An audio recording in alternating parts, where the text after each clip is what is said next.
Hola a todos, mi nombre es Pedro Camacho y continuamos con el curso de programación orientada a objetos en Java con el tema tercero dedicado a la herencia.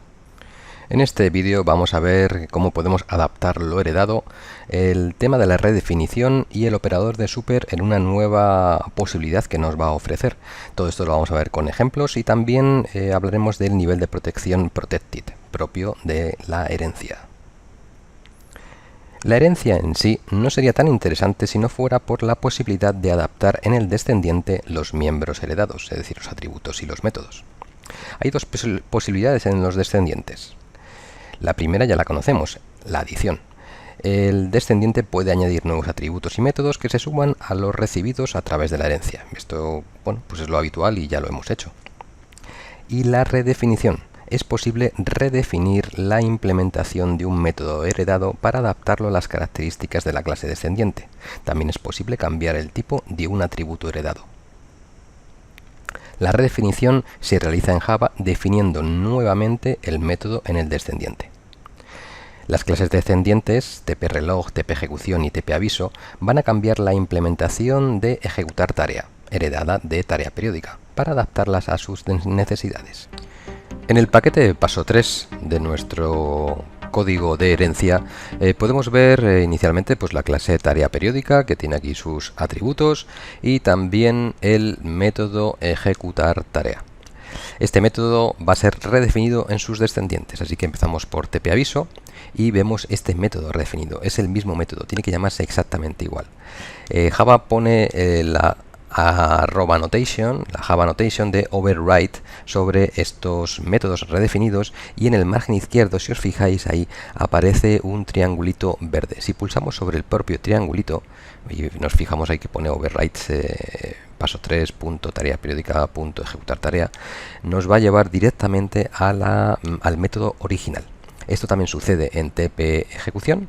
Este método redefinido, la Java Notation es optativa, como podéis ver aquí no está, y en TP-reloj también, ese triangulito, todo un método redefinido.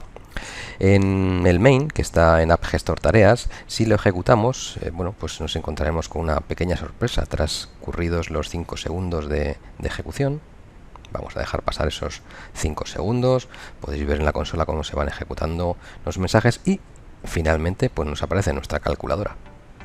Después de la redefinición, en el descendiente es posible llamar a la versión original del método, definido en el padre, mediante este operador, el operador de super, que como podéis ver utiliza la nomenclatura de super punto y operación redefinida, el nombre de la operación original, el nombre del método original.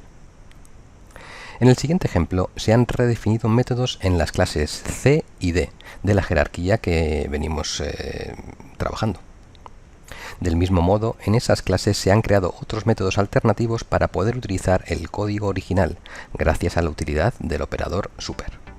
En la jerarquía A, B, C y D, la clase A es la clase padre de todas las demás, la clase B hereda de ella, sin ninguna novedad. En la clase C, fijaros, porque tenemos redefinido el método B redefinido con ese triángulo verde que ya conocemos, y hemos creado otro método alternativo que le he llamado método original, en el que gracias al operador super podemos utilizar ese código que nos viene heredado, ¿vale? Para no perderlo, no se pierde el código heredado.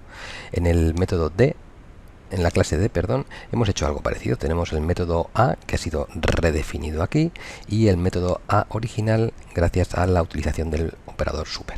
Esto lo podemos ver bien también en el test, porque estoy llamando al método B redefinido y al método original. Igualmente el método A original, perdón, el redefinido, y también luego el original. Si le damos al run,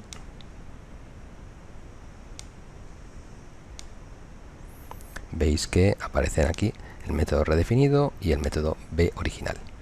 Es decir, el método B original es este de aquí y el redefinido es el que hemos puesto aquí. Igualmente con el método A redefinido en D y el método A original. Hemos visto anteriormente cómo los distintos niveles de protección limitan el acceso a los miembros de la clase desde el exterior. Pero, ¿y esto cómo afecta a los niveles de protección en los miembros heredados?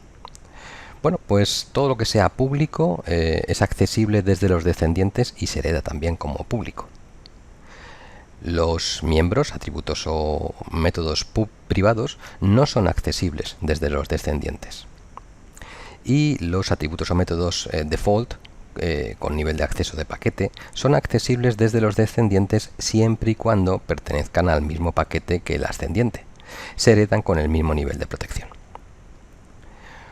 El nuevo nivel de protección que vemos en este contexto es el que llamaremos protegido, protected.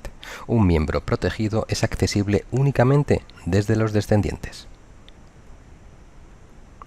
Además, un miembro protegido mantiene en las subclases el nivel de acceso protegido.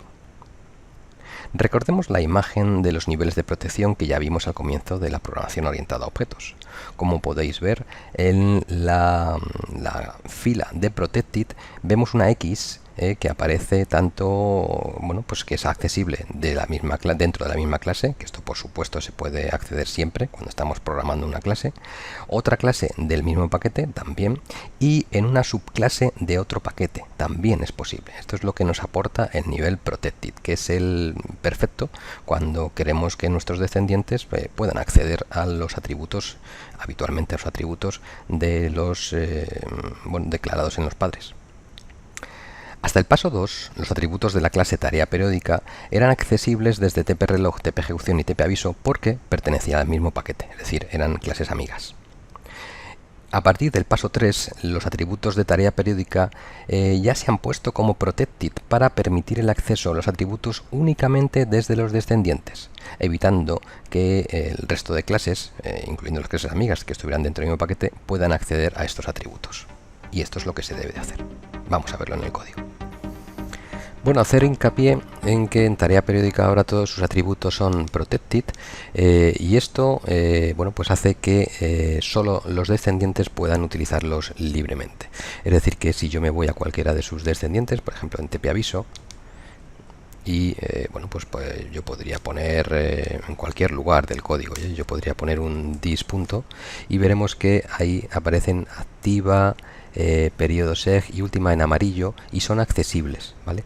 El propio private string msg también es accesible porque está declarado en esta clase, pero los 4, el propio y los 3 heredados, son accesibles desde aquí. También en tarea periódica indicar un poco desde el Package Explorer la gama de colores de los atributos. El protected es el rombo amarillo. Si yo pongo public, veré que esto se transforma en un círculo verde. Si yo pongo private, veré que se transforma en un cuadrado rojo. Y si yo lo quito, veré que se transforma en un triángulo azul. Así que con esa gama de colores y de formas también desde el Package Explorer podemos distinguir el nivel de protección de nuestros atributos. En este vídeo hemos visto cómo los descendientes pueden adaptar lo que les viene heredado. Hemos hecho hincapié en una de esas operaciones que es la redefinición. Hemos visto una nueva funcionalidad del operador super, todo esto con ejemplos, y hemos hablado del nivel de protección protected.